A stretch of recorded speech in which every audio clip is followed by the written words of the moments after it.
Good Monday afternoon to you. Hope you had a great weekend. Thanks for joining us on Sports4CLE. I'm Dave Bacon. A little later in the show, Tim Bielik from the Plain Dealer at cleveland.com will be along. We will talk some odds for some of the players of the year and the Browns win totals. We'll also get into some Cavs talk about Kevin Love and Colin Sexton. But we begin by talking Browns, and whenever we talk Browns, we love to talk to Mary Kay Cabot, Browns beat reporter for the Plain Dealer, as well as cleveland.com. Mary Kay, training camp starting to take shape. Do you get a sense that the Browns really starting to get excited about getting everybody back there? First training camp that will be normal for Kevin Stefanski, as he didn't have any training camp a season ago. Yeah, it's going to be really nice to see the fans back at training camp. 2,000 fans a day will be allowed to be out there. There's just so much more excitement at camp, even for the players when they're out there trying to get the work done in the dog days of summer when it's 85 degrees.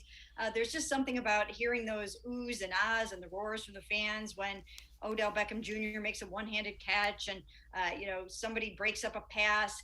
Those are the kinds of things that make training camp fun. So it will be the most normal training camp, obviously, for Kevin Stefanski and his crew. And it won't be long now. The first practice, obviously, open to the public is July 30th, and they will ramp it up. So you're not going to see, full contact and that kind of stuff in the very early going, but there will be plenty to see. And again, there are a couple of practices before that, the Wednesday and Thursday before that first one opened to the public. What about players that you can't wait to see at training camp? Who are some guys that you're really anxious to see out doing football type stuff in a teaching and learning kind of environment? Well, some of the guys that I can't wait to see are guys that are sort of new to the team, the Jadeveon Clowneys, the John Johnson threes, Troy Hill, Tack McKinley, the draft picks, Greg Newsome, JOK, Anthony Schwartz. I mean, that's probably, from a new guy standpoint, I'm really excited to see that. And then there are some guys coming off of injuries that I can't wait to see how they look. And that would be like Odell Beckham Jr., Grant Delpit, and Greedy Williams. When you look at some candidates, who are some guys that you think could be surprises to make the roster? There's always guys that you think, and then there's two or three that kind of open everybody's eyes. Who are those kind of candidates that you think could end up earning a spot on the roster based on what they do in July in training camp? Well, there are a couple of guys on the back end of the roster that are really going to be working hard to make the team this year. One of those would be A.J. Green, a cornerback that was a rookie last year, an undrafted guy. So he's somebody to keep an eye on. And then Curtis Weaver, he was claimed via waivers from the Miami Dolphins, and he's somebody that, that has an opportunity to come in here and try to make the team. But, they added Jadeveon Clowney and they added Tack McKinley, so that it's not going to be an easy spot to make the team, but Curtis will be trying to do that. And then when you go over to the wide receiver room, there are a couple guys there that, that will have to kind of fight for their spot. And one of those would be JoJo Natson, just because he's coming off of a torn ACL. He's got to prove that, that he's healthy and that he can overtake some of these guys because, of course, they drafted Anthony Schwartz. And, they also have Demetric Felton, who is working at wide receiver some. So those are some of the guys to kind of keep an eye out. But I get asked this a lot, who are some bigger name guys that might get cut? I don't think there are going to be very many surprises when it comes to the roster decisions. I do believe that once the Browns get to this point, they will keep, their 53. Some of them will end up on an injury list, and then a bunch of guys will end up on the practice squad. So I don't think that there will be very many surprises. I don't think we're going to be going, wow, I can't believe they cut so-and-so. I just don't envision that happening. Most of those major decisions have already been made. You've covered the team for a number of years. Do you ever remember a roster that from top to bottom is as strong as this? I mean, I know there were some good ones in the 80s, but there's a lot of depth at a number of different positions. Yeah, I would say position by position, this is one of the best, most talented, and deepest rosters that I have ever covered. So yeah, I think that it is a team that should, at least on paper, have an opportunity to challenge to go very far. AFC Championship game, maybe even Super Bowl. Of course, you'd have to get back past Patrick Mahomes and the Kansas City Chiefs. That's never going to be easy, but they'll get a little sneak preview of that in the opener, which will be exciting. So yeah, I do think that that it is a very, very talented football team, and now they have the coaching staff that can match up to that and maximize that talent. Another position group that's kind of interesting is the defensive tackle group. How tough is it going to be to who do you expect to make the team, and who's challenging to make the team? Maybe that's a better way to put it, out of the defensive tackle group. Well, Malik Jackson will make the team, as will Andrew Billings. And then Tommy Togiai, they drafted him fairly high out of Ohio State.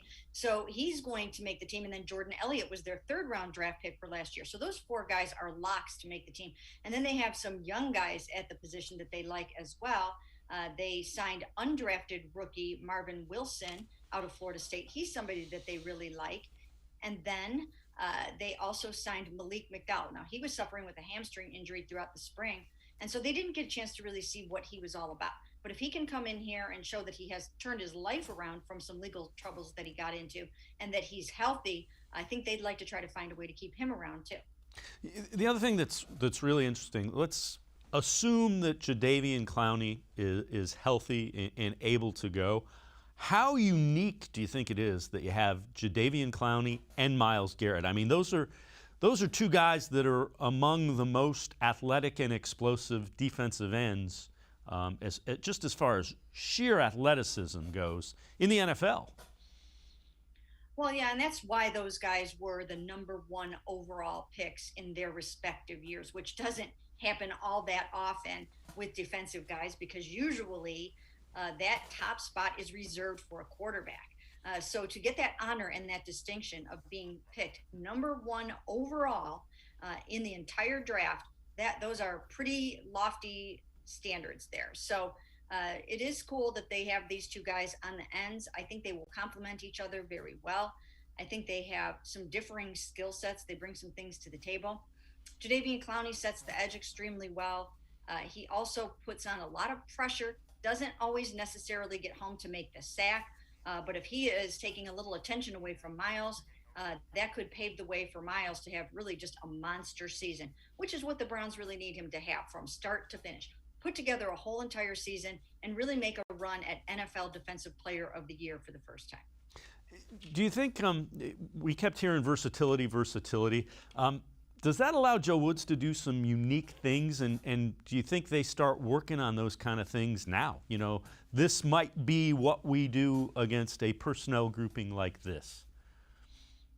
Oh yeah, they started to work on it already during the mandatory mini camp, and then some of the guys did stuff like that during the OTAs in the 2 weeks before that. And yes, Jadeveon Clowney does have that versatility, as do many of the other guys. But Jadeveon can pop inside, as can Myles, and then you've got Malik Jackson, who can play on the outside and in some ways almost has the body type of a defensive end. So you can move these guys around. You're never really going to quite know exactly where they are, especially on third down.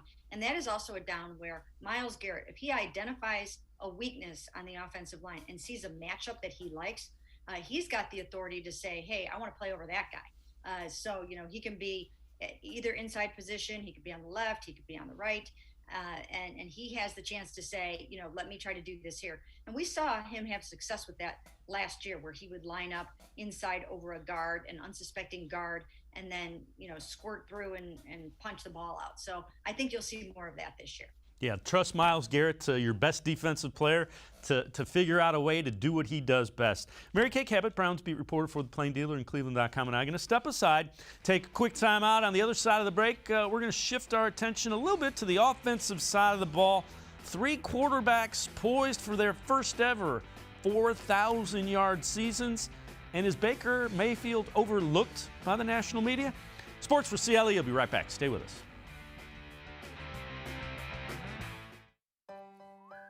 Life is starting to get back on track, and you can too. If you or your family have experienced financial hardship as a result of COVID-19, Tri-C can help with full tuition assistance. Safely get the in-demand degree or training you need with online and on-campus classes. Go to tryc-edu to check out our programs and resources. So, what are you waiting for? Register now for summer classes. Tri-C is where futures begin. When it comes to selling you a mattress, most retailers are handing you a long line of extra steps that drive up costs and create confusion. At the Original Mattress Factory, we simplify the mattress shopping experience by building mattresses and box springs in our own local factories and selling them direct to you. It's short, sweet, and simply makes sense. So experience more than just a mattress store. Experience an original, the Original Mattress Factory.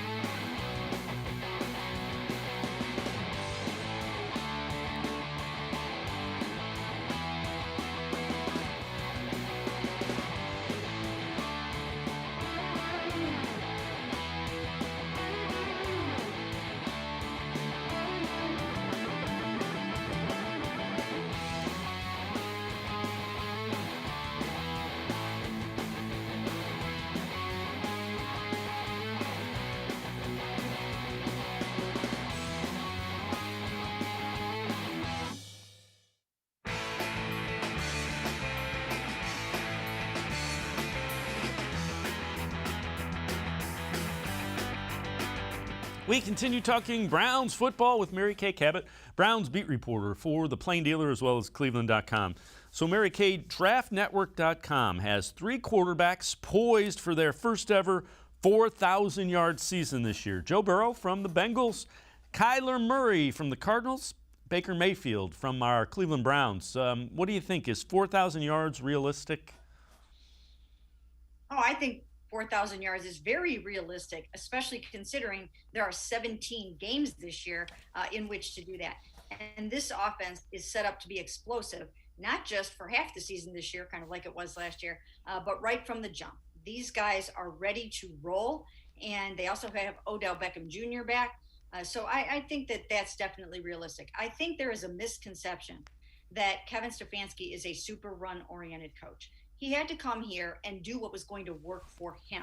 He ran the Gary Kubiak sort of run-oriented offense in Minnesota the year before. And when they came here and the pandemic hit and there was, an abbreviated training camp and no offseason and no preseason games, you kind of had to go with what you know was going to work for you. So they didn't have time to implement all the new things and the new wrinkles and get the passing game up and running the way they would have wanted to from the start. But those days are over. These guys are ready to go. And you're going to see some very creative and explosive things right from that Kansas City game. So maybe a better way to pose this. I was going to ask you, why does Baker Mayfield get overlooked by some national media? Let me pose it to you this way. Do you think that Baker Mayfield maybe gets overlooked by some of the national media? Well, we know that he does. There are a few guys that are very vocal about doing that, and one of them has always been Colin Cowherd. But another one lately has been Mike Tannenbaum from ESPN, their front office analyst who has basically run both the Dolphins and the Jets, and he was here in Cleveland back in the early 90s in the Bill Belichick regime. So he's been around a long time. He knows what he's talking about, and he does have a lot of credibility as an ESPN analyst. And for whatever reason, he does not buy into Baker Mayfield as an elite quarterback of the ilk of a Patrick Mahomes or a Josh Allen or a Tom Brady or one of those types of upper echelon quarterbacks. He's not seeing that. He feels that if you extend Baker Mayfield, that you are buying into mediocrity. So it's an interesting take. I don't agree with it just because I think that a lot of people are still looking at 2019 and basing their judgment of Baker Mayfield off what happened in that horrible, disastrous Freddie Kitchens year. And it's just, people sort of need to leave that behind and maybe move on from that a little bit. I think that the real Baker started to emerge halfway through last season. Now, Tannenbaum contends that he's a system quarterback, but I think he does some things exceptionally well. The first one of those things is the fact that he can really nail it when he's out on those keepers and those bootlegs. He can throw it extremely accurately when he's on the move. And I think that sets him apart from a lot of the others. Well, and, the argument could be made that, who isn't a system quarterback?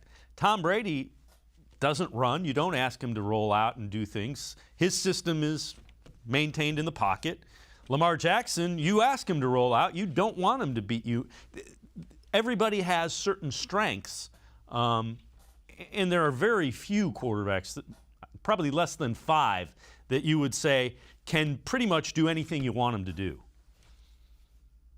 Well, yeah, I see what you're saying. I mean, what most coaches and most teams do is they adapt their offense to fit the skill set of the excellent quarterback they have at the time. It's what the Baltimore Ravens have done with Lamar Jackson. It's what the Kansas City Chiefs have done with Patrick Mahomes, and so on and so forth. Tampa Bay with Tom Brady. You work with what you have. But I think the point that Mike Tannenbaum is trying to make is there are certain systems, and some people say that this one is it. It's the one that Kyle Shanahan runs. It's the one that, Matt LaFleur runs. And basically, I think the point is that you can take any good or above average quarterback, plug him into this particular system, which is very quarterback friendly, and a lot of these guys are going to excel. Some think that's the reason you could put a Case Keenum into the Vikings offense that year when Kevin Stefanski was his quarterback's coach, and he goes 11-3 and takes them to the NFC Championship game. So I think that's the point that he's trying to make, that he is a quarterback well suited to this particular system, which makes the most out of quarterbacks that aren't necessarily in that elite category. So, this is great. He's doing Baker Mayfield a favor. He's giving Baker an opportunity to prove him wrong, which Baker actually functions best when he feels like people are doubting him. So I am anxious to see how he responds to some of this. Yeah, and you know what? That's good coaching. If you're playing to a quarterback's strength, quarterback's most important position probably in all of sports, and if your coach plays to his strengths, finally, we have a coach doing what is smart for the football team. Absolutely. And these guys do a nice job of it. And I don't think they've even scratched the surface yet. Because not only do you have Kevin Stefanski, who is an excellent coach in his own right and has worked with many quarterbacks over the years, but you have Alex Van Pelt, who's a really, really good offensive coordinator, also working with Baker. And as his quarterbacks coach, they've overhauled his footwork. They've tweaked his mechanics. They've got him, once again, they're doing a lot of play action. They're doing a lot of keepers. They're doing a lot of things that he does well. I think this year they will add in letting him have a little bit more autonomy at the line to call his own plays or to change things up with tempo. I think he's earned the right with what he showed last year that he can handle a little bit more on his plate in terms of audibilizing and things like that. Yeah, and I would agree, and it'll be fun to see. So let's hope if Baker Mayfield has the type of season that I think both you and I think he has, it's going to be a lot of fun in the fall. All right, so here's a question from DraftNetwork.com again. How do the Browns have a successful season? And here's what they had to say. This is kind of interesting. Browns need to act like a playoff team for the entirety of the 2021 season that isn't just beating bad teams anymore. Now it's time to beat the good teams in September and October and all the way into January. I think that's a fair assessment. They beat the teams they were supposed to beat last year. I think the next growth step is, let's see them beat some good teams. Agree? Yes, I do actually agree. I don't think enough people are pointing out that they do have to take that next step and prove that they can beat the really, really good teams on a consistent basis. Now, they beat the Colts last year, and they beat the Titans, and those were good, really good teams. So it's not like they didn't beat any. They beat some really good teams, but they still struggled to get past Baltimore. And in the early going, when Pittsburgh had its full complement of players, they did not beat Pittsburgh during the regular season. They obviously killed them in the playoffs, but they did not beat them in the season finale, a game they needed to win. That was basically kind of like the B team. So I do think that they need to consistently show that they can beat the better teams. And what a better way to do that than to go out and knock those Chiefs off in the season opener. And I could actually kind of see it happening. All right. What do you think? Do you think the Browns can live up to the Super Bowl hype? You know what? That's a great question. It's a great question. I think they have a good chance this year because I think Kevin Stefanski will do a phenomenal job of kind of getting their heads in the right place as they head into this season. He will remind them that they finished third in the AFC North last year. They didn't win the division. They finished third in the division, right above the Bengals. So I think that's a good reminder for them. And then there are a lot of other things that he will point out, that they did need that final game to make the playoffs. If they don't win that game, they're not making the postseason. So these are some things that I think he will be harping on, and he'll do what he did last year, in that it's keep laser focused on the next game. Don't talk about the Super Bowl. Let all that noise come from the outside. Don't get caught up in the hype. Just do what you have to do to prepare today to be better than you were yesterday and to go out and contribute to a victory on Sunday. Mary Kay Cabot, Browns beat reporter for the Plain Dealer as well as cleveland.com, and I are going to step aside, take a quick timeout. On the other side of the break, we'll dive a little deeper into Joe Woods' defense, what it might look like, and Sports Illustrated, 6 pitfalls for the Browns to avoid. Sports for CLE will be right back. Stay with us. Better days are ahead. Be ready with the training you'll need to get a great job. If you or your family has experienced financial hardship as a result of COVID-19, Tri-C can help with full tuition assistance. Whether you want to improve your skills, get certified, or train for a new career, go to try-c.edu to check out our programs and resources. So what are you waiting for? Register now for online and on-campus summer classes. Tri-C is where futures begin. When it comes to selling you a mattress, most retailers are handing you a line. A long line of extra steps that drive up costs and create confusion. At the Original Mattress Factory, we simplify the mattress shopping experience by building mattresses and box springs in our own local factories and selling them direct to you. It's short, sweet, and simply makes sense. So experience more than just a mattress store. Experience an original, the Original Mattress Factory. COVID-19 has changed how we show up and show out with our family. Now it's time to take the first step that lets us get back to talking smack with a side of mac and cheese. Before we can safely come together, we need the facts. As COVID-19 vaccines become available, you may have questions. Should I get it? Is it safe? Should I wait? It's smart to question. Now, get the facts at getvaccineanswers.org so you can make an informed decision when vaccines are available to you.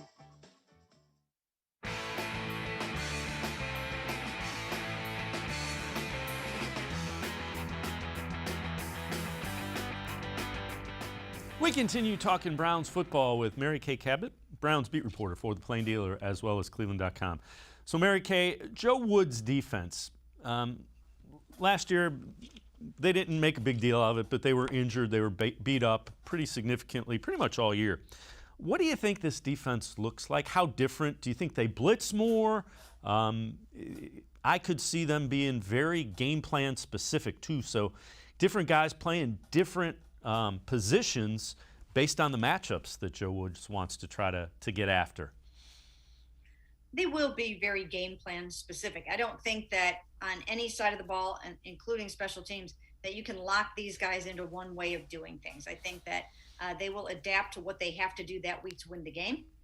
But there will be certain things about a Joe Woods defense that that you will recognize. They're going to be very, very aggressive. It's an attack-minded front. So when you've got guys like like Myles Garrett that just want to go forward and and just attack the quarterback, they will have opportunities to do that. So they're not going to be conservative in any way in that regard. And then there'll be multiple in the back end. I mean, they'll play zone, they'll play man, whatever it calls for. But I do think that that you'll see a lot of different kinds of fronts. I mean, you'll see, sometimes you'll see only 2 linebackers on the field. You'll see 5 and 6 defensive backs. They will do all different kinds of things. But one of the things that they will emphasize really heavily, and that is takeaways. They're going to really go for that football, whether it be interceptions, forced fumbles, fumble recoveries. They're going to be very, very aggressive in going after the ball. So Sports Illustrated has 6 potential pitfalls for the 2021 season for the Browns. First one, and tell me if you think these are likely or not likely. Odell Beckham Jr. doesn't work out. Unlikely. I just don't see how that could even be possible. He's so talented. And even last year, when you look at that Dallas game, he just put the team on his back and scored 3 touchdowns in that game, including the game clincher. So I just don't see that happening. I think that he and Baker will flourish together this season. The only thing that Odell probably won't get is as many opportunities as he's going to want, because he's ready to run through a wall right now. And there are just so many players on this football team that deserve an opportunity to get the ball a lot, that it's just going to be hard to emphasize one guy every single week. Yeah, and you know, one of the things is winning cures that a lot with players like Odell. If wins are what matter most, I believe. All right, tight ends don't produce enough relative to the rest of the offense. Is that a concern? Well, you know, I do think that, once again, Austin Hooper and Baker Mayfield will fare better together this year. I think there was an adjustment period last year. I think Austin Hooper is one of those players like Odell Beckham Jr., who spent the first part of his career with one quarterback, and then it was a little bit hard to adjust to the speed of the ball coming in and to all the other nuances between a quarterback and his receiver. So I think that Austin Hooper will be better this year with Baker, and I also think that Harrison Bryant will take a step up in his second season. And then David Njoku was not bought in at this time last year. He still had one foot out the door at this time last season, and he just didn't really want to be here. And that continued on through the year, all the way through the trading deadline. Then when it became apparent that obviously he wasn't going anywhere, he did the best he could to leave it all out on the field and give everything that he had. And I thought he had a really nice game against the Kansas City Chiefs. One of the few offensive guys that really was able to stand out in that game and make a difference. So if that's the David Njoku that you're going to get from the start this year, then I think that's important, because I think he's a really good football player. And if he has a chance to show it and gets his opportunities, I think he can make some noise. So number 3 on this list, the pass rush doesn't deliver. Again, you know, you can write down anything that you want, but really, realistically, I don't see how the pass rush is not going to deliver when you have one of the best pass rushers in the NFL in Myles Garrett, and now you are complementing him not only with Jadeveon Clowney and Tack on the other side, but you've got Malik Jackson on the inside, who's also going to get some good pressure. So I just don't see how that's not going to happen, especially because, as I mentioned, they will be letting those guys eat. You know, they're going to have them just attacking and going for it. And I think Myles is just going to play with his hair on fire. Yeah, and the other thing is with the defensive linemen, there's so many potential guys that could step up. Somebody's going to come out of nowhere and have a really good season. You know, one of the guys that we've talked about, you know, that they brought in, that always happens. Number 4 on this list, linebacker issue not resolved. Well, you know, first of all, the linebacking core in this defense doesn't necessarily have to be the strength of the defense. And it probably won't be the strength of the defense this season. Once again, we're not even sure how many linebackers are going to play throughout the football game. There could be 2 linebackers on the field a lot of the time when you are in your sub packages.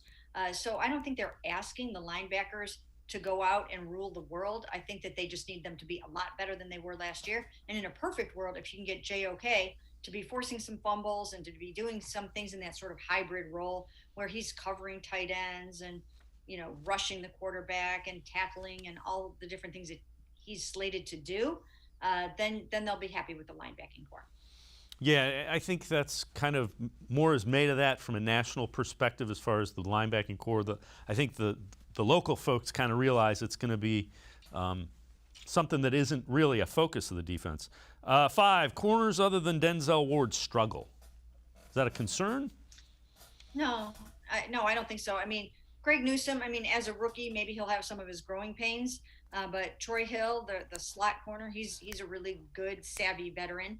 And then you've got Greedy Williams. As long as Greedy's healthy, I think he will play better than he did in his rookie year. He's worked really, really hard to come back from and rebound from this injury, and also from a little bit of a shaky rookie year. So I think he'll be a lot better just from a cerebral standpoint. He's studied the game. He studies film.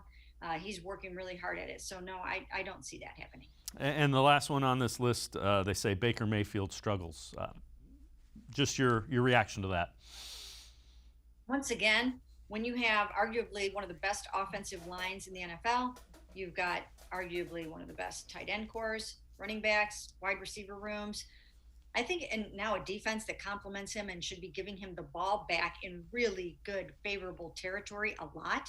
I think it would be hard not to succeed, especially once again, as we mentioned, with this coaching staff and the play calling and the way that they will put these guys in position to excel. The other thing is, some of it is going to depend on the level of competition. The Browns don't even know if Aaron Rodgers is going to be playing against them in that Green Bay game. They don't even know if Deshaun Watson is going to be the quarterback for the Houston Texans.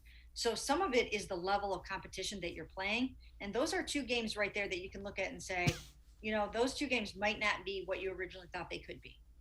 Yeah, I'm with you. I think Baker Mayfield's going to end up having a pretty big season. Mary Kay Cabot and I are going to step aside, take a quick timeout. On the other side of the break, ESPN Future Power Rankings. So they take a look at a 3-year window and rank all 32 of the NFL teams. We'll tell you where the Browns sit in that ranking. We'll also talk a little bit about contract extensions with the Browns. Sports4CLE, we'll be right back. When it comes to selling you a mattress, most retailers are handing you a line.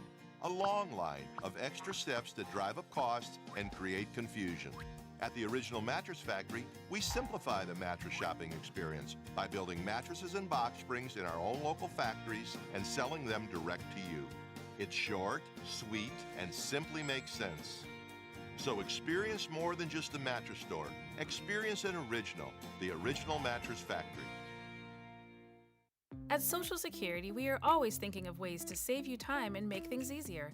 That's why we created My Social Security. A My Social Security account allows you to access your earnings history and benefits information, request a replacement Social Security card, get a proof of income letter, estimate and apply for benefits, and more. Save time. Go online. Open a My Social Security account at ssa.gov/myaccount. Social Security. Securing today and tomorrow. Produced at U.S. taxpayer expense.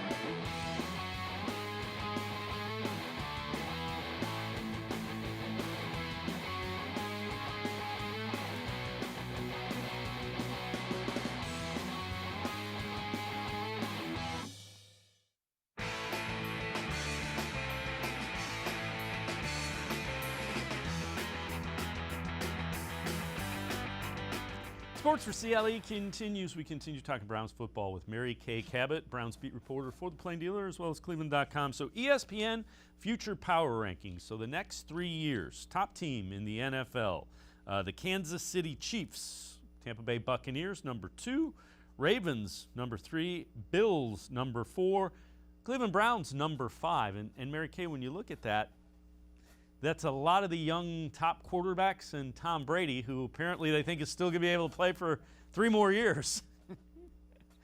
That would be remarkable, but considering that he earned Super Bowl MVP honors with the fully torn MCL, I suppose anything is possible.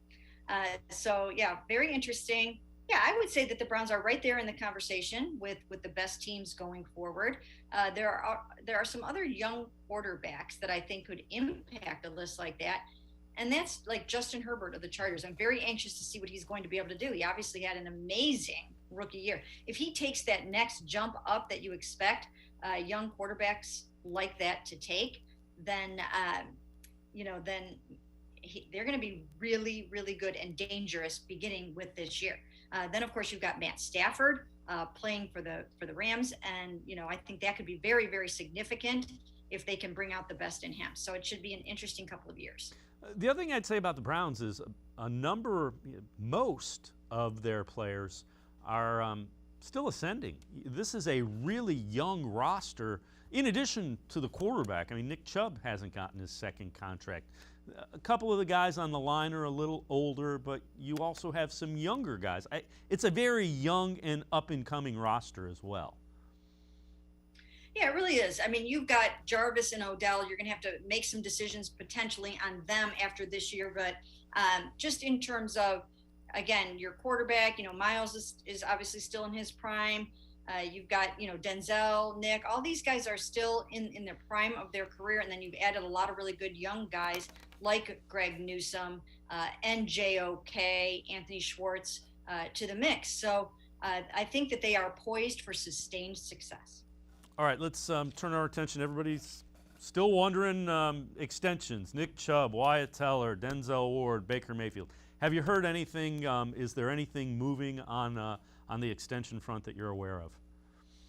Well, I actually think that, a few things could get rolling over the next few weeks because most people in the NFL kind of take a few weeks off, chill out, spend some time with their families. And now it is time to kind of get back down to work and see what you can get done. I still don't anticipate that Baker Mayfield will be extended by the time training camp starts on July 28th. I'm just not thinking that anybody's in that much of a rush to get that done that quickly. I think there are some other priorities for the Browns before that because Baker has his fifth-year option picked up. Denzel has his fifth-year option picked up. So I think they'll probably work on some of the guys that, maybe more like the Nick Chubb, Wyatt Teller, Ronnie Harrison, guys like that aren't under contract after this year. So I think they'll get some things done. I don't think that that there's anything for people to really worry about. They will keep who they want to and can keep, and I think that's most of the guys that you would think that they would. The other thing is people always look and see they have a chunk of money under the cap, one of the largest chunks. I think Andrew Berry was doing that because he knew he has these extensions, so you can use some of that cap money to lighten the blow later in the contracts for these extensions, correct? Yeah, and the other, you can just get creative in a lot of different ways as you move forward and when these extensions start to come due. Because even if you do some of these right now, you're not going to be paying out the big cap number necessarily right away. But, one of the things that you could look at next year, for instance, would be to restructure the contracts of an Odell Beckham Jr. and a Jarvis Landry to give them a little bit more guaranteed money, to lower their cap number and sort of a win-win situation for everyone. So what are some of the things that you're working on? Give us a preview, some of the things that we can expect to see from you coming up as training camp gets closer and closer. So tell us what you're doing and what we can look forward to reading. Just some issues. I am curious to dive in a little bit and see why Mike Tannenbaum is giving Baker a little bit of a difficult time there. So I wanted to explore that a little bit. There are a few other stories that I'm working on. I also, I'm very interested in the notion of how Baker Mayfield has matured both on and off the field. So looking into things like that.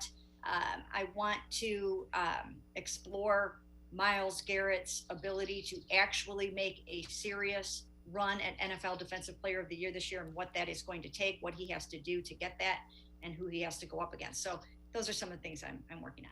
All right, before we let you go, there's some word out of New England that Stephon Gilmore and the Patriots have not had any contract talk. He is a guy that very well may hold out. He would need a contract extension, a new contract, $7 million this year, but he's looking for another contract. The other name that's coming up is Xavin Howard, another really good cornerback. And some of the national things have the Browns trading like a 2, a 4, and Greedy Williams to get Xavin Howard. Do any of those things, trying to go get Gilmore or Xavin Howard, make any sense for the Browns, or is that not something this front office would be looking at? Well, because they drafted Greg Newsome with their first-round pick, and they believe that he is going to be their starting cornerback, and they have Denzel Ward. I don't know if they want to give up the farm necessarily to get one of those other cornerbacks. they will explore anything they can to improve the football team. And Andrew Berry will always be very aggressive in that regard. But I don't see them giving up too much of the farm to acquire a guy like that when you probably have your starting cornerbacks for the foreseeable future. All right, I lied. I'm sneaking one more in there on you. What second-year player do you think can make the biggest jump, can open some eyes this year? Well, one that I've been talking about a lot would be Donovan Peoples-Jones. I think he's someone that showed last year that he deserves more targets. I thought he was very poised with the opportunities that he got. He only had 2 touchdown catches, but he made the most of them. One of them won the Bengals game. The other one was the difference in the Titans game. I think he's got big play ability, and I think that he's somebody that is poised to take a nice big jump this year. Yeah, my guy is Jedrick Wills. I think what he did switching sides without any training camp and any preseason games, really good. And I think with Bill Callahan able to do a little bit more with him, I think he could end up really making a jump at that left tackle spot. Yeah, he definitely could.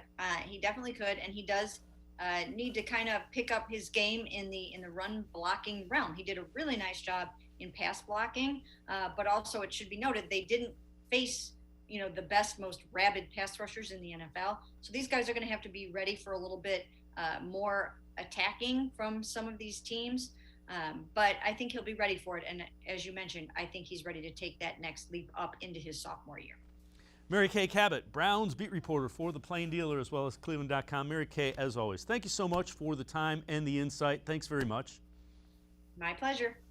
All right, Mary Kay Cabot, make sure you read her in the Plain Dealer as well as on cleveland.com. We're going to step aside, take a quick timeout. On the other side of the break, Tim Bielik from the Plain Dealer will join us.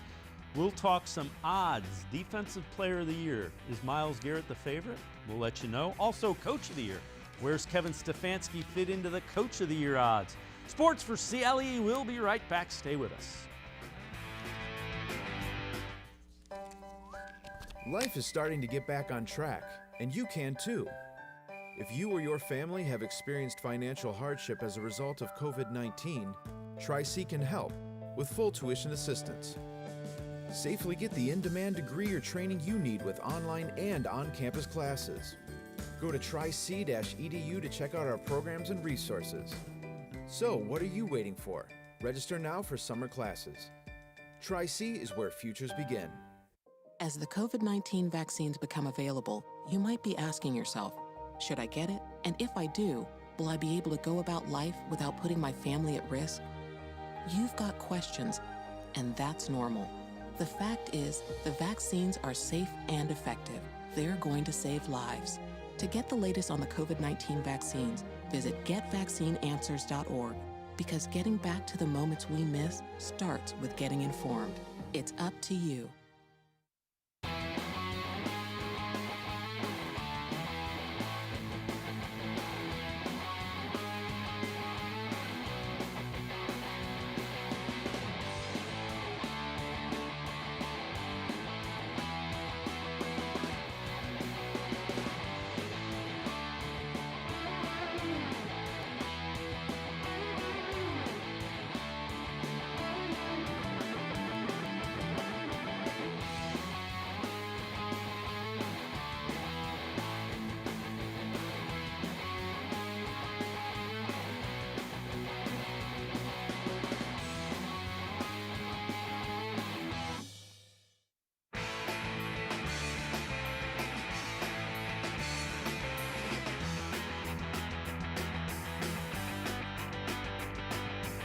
Welcome back to Sports for CLE. We continue talking Browns football, and we welcome in Tim Bielik, reporter for the Plain Dealer as well as cleveland.com.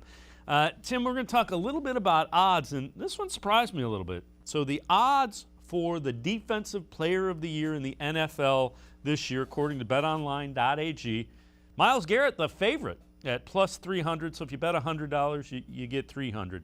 Number 2 is Aaron Donald, who I thought would have been the favorite. He's plus 550. Chase Young is 3rd. T.J. Watt 4th. Nick Bosa 5th. What do you make of Myles Garrett being the favorite for Defensive Player of the Year? feel like Aaron Donald should be kind of penned in as the favorite every single year just because of how dominant he is. But I think it says a lot for, how much the odds makers liked what they saw to Myles Garrett in the first half of last season. I mean, he had, I believe it was strip sacks in 3 consecutive games early in the season. He looked like he was going to have a shot at Defensive Player of the Year before he unfortunately contracted COVID-19. Then, unfortunately for him and the Browns, he wasn't the same guy the rest of the way, which obviously took him out of the running for Defensive Player of the Year. But it seems like he's healthy. He says he's healthy. Hopefully for him in offseason, getting back to full conditioning, his body to recover. Hopefully that'll get him going. And if he could perform the way we saw in the first half of last season, no reason to think he shouldn't be in the conversation at least. The other thing I'd say is they gave a lot of pieces in that defense that could help. Jadeveon Clowney. I mean, if he's healthy, think about that. And you just upgraded that defense at every level. Absolutely. You give him another defensive end in Clowney, you're going to have to make decisions about who to double team. That's going to benefit Myles Garrett. You really improved the secondary, especially at safety with the signing of John Johnson. You got a healthy, what we think is going to be a healthy Grant Delpit coming into this season. You add Troy Hill at corner. You draft Greg Newsome at corner. You bolster the back 7 more with Jeremiah Owusu-Koramoah, giving more help up front, especially at the other end. Another quality starter in Clowney plus improved coverage means should be an easier opportunity to get to the quarterback. I think coverage plays a little bit into the pass rush more than we realize. If you give a defensive end like Garrett an extra half second to a second to get after the quarterback, he should have more chances to get more hits, potentially more sacks, and create some more havoc back there. He just didn't have that a year ago. Yeah, I would agree wholeheartedly. All right, so Coach of the Year odds. Again, this is on betonline.ag. Favorite is Brian Flores from Miami, which is a little bit of a surprise. Ron Rivera from Washington football team is second. Flores plus 700, plus 750, so you bet 100, you win 700. Smith, rookie head coach of the Falcons, is third. Brandon Staley, rookie head coach for the Chargers, fourth at plus 1,400. Then Bill Belichick and Kevin Stefanski, both at plus 1,600, are fifth. So fifth favorite to win it. And for me, I don't know if Kevin Stefanski's the favorite, but if you're mentioned in the same breath with Bill Belichick, odds makers are showing a little bit of respect to Kevin Stefanski. Yeah, definitely. I mean, we saw obviously him winning Coach of the Year there was a lot of that because of the fact that the Browns had the turnaround. And I kind of think of Coach of the Year in some ways as who engineers the best turnaround. So maybe as good a job as Stefanski did this past season to win the award, he's going to have to do even better if he wants to win it again. I was kind of thinking, if he was going to win it again, they would have to have the best record in football. They would have to go 14-3, 15-2, beat out Kansas City for the number 1 spot in the AFC to really have a shot at the award again. That would be the only way I think he gets it. Some of the other candidates you mentioned, Brian Flores in Miami, I think he's got a real good shot to get it, especially if they can push Buffalo all the way in the AFC East.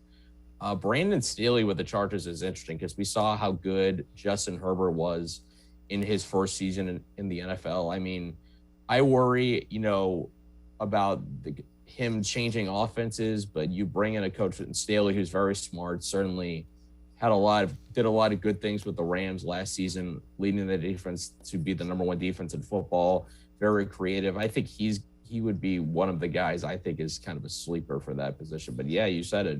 When you're mentioned in the same breath with Bill Belichick for Coach of the Year, it says something.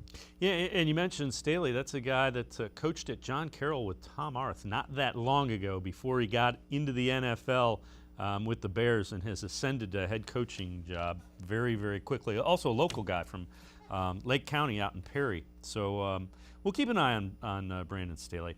Let's move on to Defensive Rookie of the Year. Favorite, Jamin Davis is Jamin Davis plus 400, which is very interesting. Mike Parsons is second, plus 550.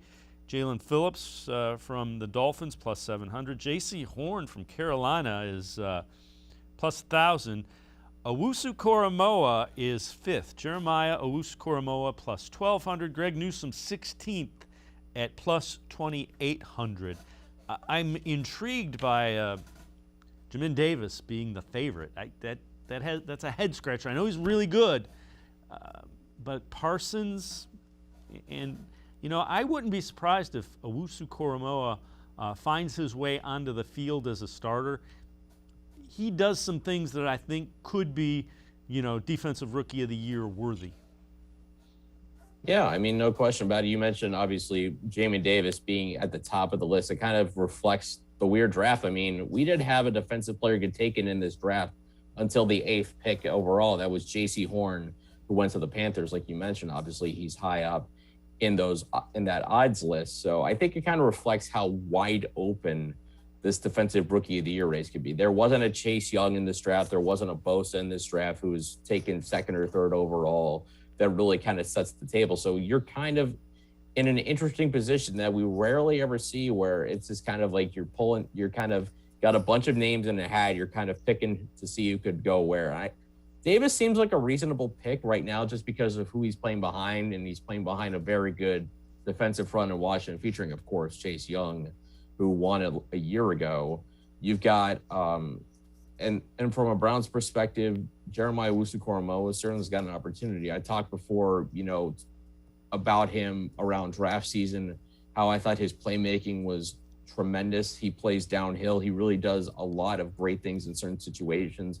I'm just so fascinated what Joe Woods is going to do to get the most of him, how he's going to utilize him, because I think he's a guy who, in JOK, he's a guy who I could see his role really expand more and more as the season goes on. Maybe he gets in positions early on where he gets comfortable, where he isn't asked to do too much as he learns the speed of the NFL. But as time goes on, I could see him just getting more and more opportunities to shine in pass rush or coverage or run stopping, you name it. He's a guy that can really excel in all those areas. So in a wide open field, there wouldn't be a bad flyer to take. All right, so last part before we take a quick break. Odds makers have the Browns win total, 10.5. What do you make of that? I think it's probably a little low. I mean, 11.5 would be fair, I think, because again, we're talking about a couple things here. We're talking first off that this is a defense that on paper has improved significantly. This was a defense that was devoid of talent in large areas in the back seven. I mean, you could see it in the safety position when Ronnie Harrison got hurt. They really were struggling at that part of the defense. Linebackers, there's still questions about them, whether they can have a guy who can really step up at that position. But, all the moves they made in the offseason, we talked John Johnson, we talked Troy Hill, drafting Greg Newsome, drafting JOK, signing Jadeveon Clowney. There's no reason it shouldn't be leaps and bounds better than a year ago when they went 11-5. And second of all, I mean, we're talking about a 17-game schedule here. That's an extra game. They're going to play the Cardinals, who I've said is kind of a tricky team to gauge. But I look at where the Browns are going into the season. You got Baker Mayfield going to a second season with a coaching staff for the first time in his career. I'm fascinated how that turns out, because considering what he showed in the second half of last season, there's no reason to expect he shouldn't be even better than he was at that time. So I think 10.5 seems low. I mean, I kind of think 12-5, 13-4 are very reasonable expectations for the team, especially if the defense plays up to its potential. Yeah, you and I are thinking along the same lines. I think I said that on Friday, actually. 12 or 13 wins would not surprise me. Tim Bielik and I are going to step aside, take a quick time out. On the other side of the break, we're going to take a look at the odds for MVP. Where does Baker Mayfield fit into the equation? We'll also shift our focus, talk a little bit of Cavs, Kevin Love, Colin Sexton. Sports for CLE. We'll be right back. Stay with us.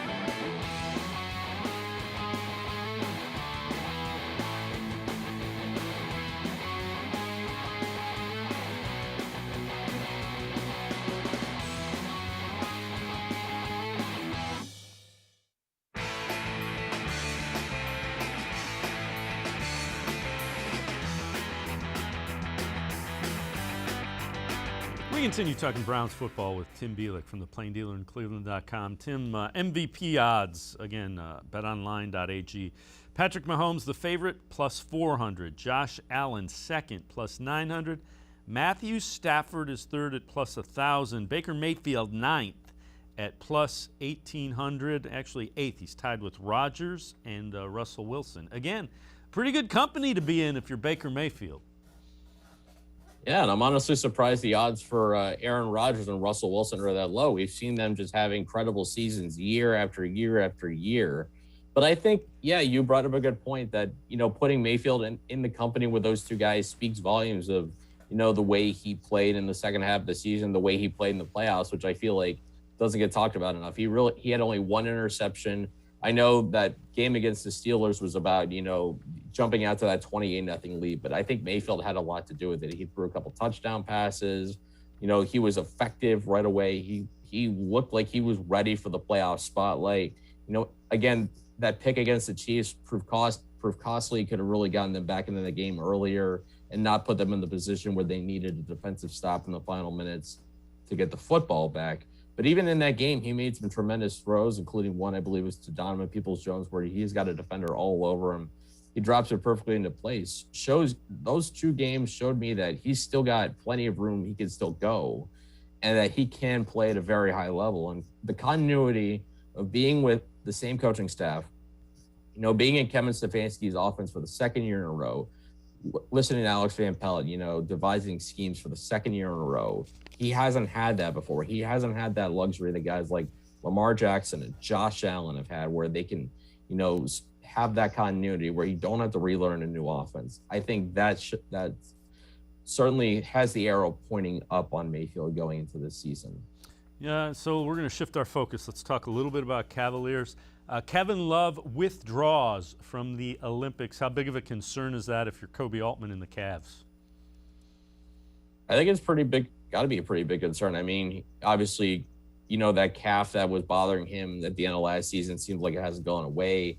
Love in the Olympics would have been, a shot to create some trade value for Kevin Love. I know there's really not a lot out there, if any, because he's had such a problem with injuries. He's got a massive contract that's still got one more season left after this year at a high number that teams just that won't be going for. It may be a little more valuable in a year when it becomes an expiring deal, but it really kind of takes the value of a trade off the board unless you're going to pair him with a Colin Sexton to try and get money to match in a big move somewhere down the line. So let's talk a little bit about Colin Sexton. Do you think because he's going to expect a contract, not this year but next, and word is he's going to want a lot of money, do you try to trade him? And if so, what do you think you can get for a Colin Sexton? Yeah, this is a question I've been weighing a little bit. Obviously, I think it depends on, who you take third overall. If Evan Mobley's there and you take him, maybe you're not necessarily trading Colin Sexton. You're kind of in wait and see mode when it comes to a restricted free agent, maybe. I think if you take Jalen Green or if you trade out for Cade Cunningham, you sit there and you take Jalen Suggs, then you move Sexton and you see what you can get for him. I was thinking about, there was rumors that the Knicks were, one of the teams really chasing after Colin Sexton. And I sat there for a while trying to think of a good package the Knicks could offer for Sexton. And I really had a hard time thinking of one. I mean, the assets that they have really just don't seem to fit, what I think you can get, which is maybe not an all-star caliber player, but a guy who could certainly, challenge for one, because Colin Sexton was challenging for one for most of last season. And the Knicks just don't really have that. I mean, if they want to include a guy like Mitchell Robinson in the deal, the Cavs already have a shot blocking center in Jared Allen. Kevin Knox obviously has not played well. He was picked one pick after Colin Sexton, and he just has not really panned out the way I think everybody thought he was going to. So that would probably force, a third team to get involved if the Knicks really wanted to get Colin Sexton. But I think if you're Kobe Altman, if you're going to trade Colin Sexton, you have to find a way to get a player who can step in, playing the wing position, a guy who's got versatility and who can really shoot the basketball, because I think those are things that this team really needs to get to the next level, along with the quality of player you're going to get with the third pick. Tim Bielik, reporter for The Plain Dealer as well as cleveland.com. Tim, as always, appreciate the time and the insight. Thanks very much. You got it. Thanks for having me. All right, Tim Bielik. Make sure you read him in the pages of The Plain Dealer as well as cleveland.com.